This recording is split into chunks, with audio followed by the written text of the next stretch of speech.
5. If there was ever a danger of a car being too comfortable, I would have to say it was this one.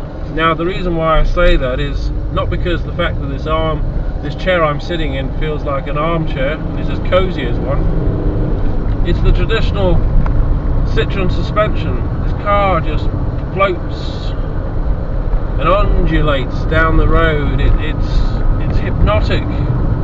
It makes me sleepy. It makes me want to go to sleep. It is that relaxing. Now, although it's very pleasant to feel that comfortable in a car, I wonder whether it's such a good idea, because at the end of the day, the last thing anybody wants to do is fall asleep when they're driving a car.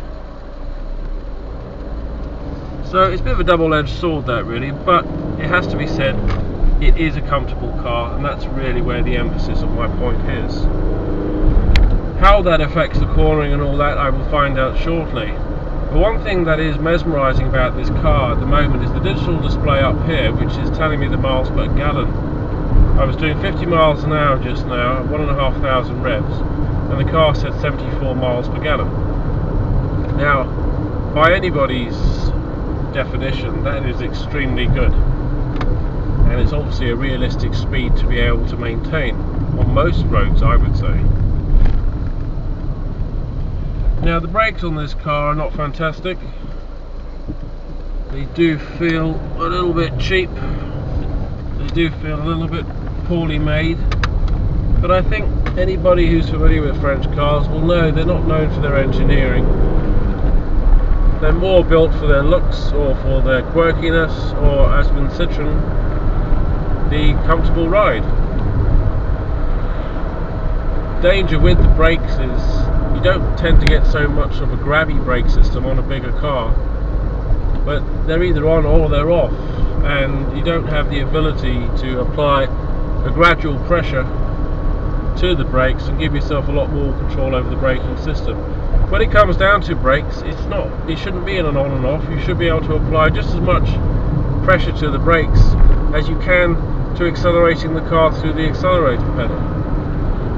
So this business of on or off, it just doesn't cut it, and it really limits your amount of control that you can apply to the car.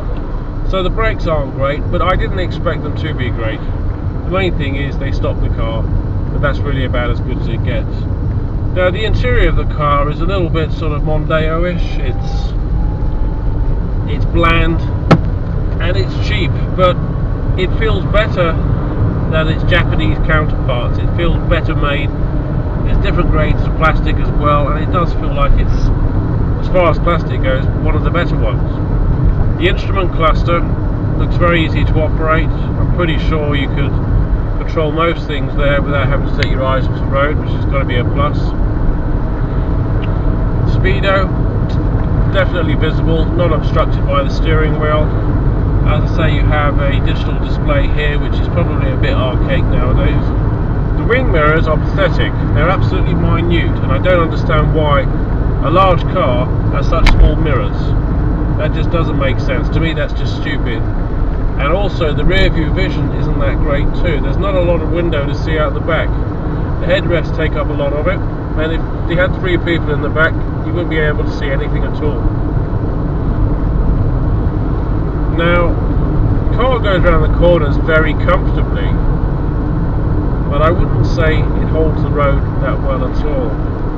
And if I give the steering a little wiggle like this, we begin to see why, because the whole car rolls, rocks and meanders like a big fat clinker built boat in choppy seas.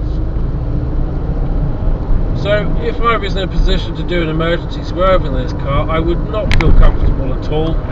I don't believe for a moment the car's going to complement my steering instructions, or if I went into a skid, I think the car would very quickly come out of control, be in a state of being out of control rather. So when it comes to motorway travel, I personally favour a car with sport suspension for that sturdier ride and the ability to control more.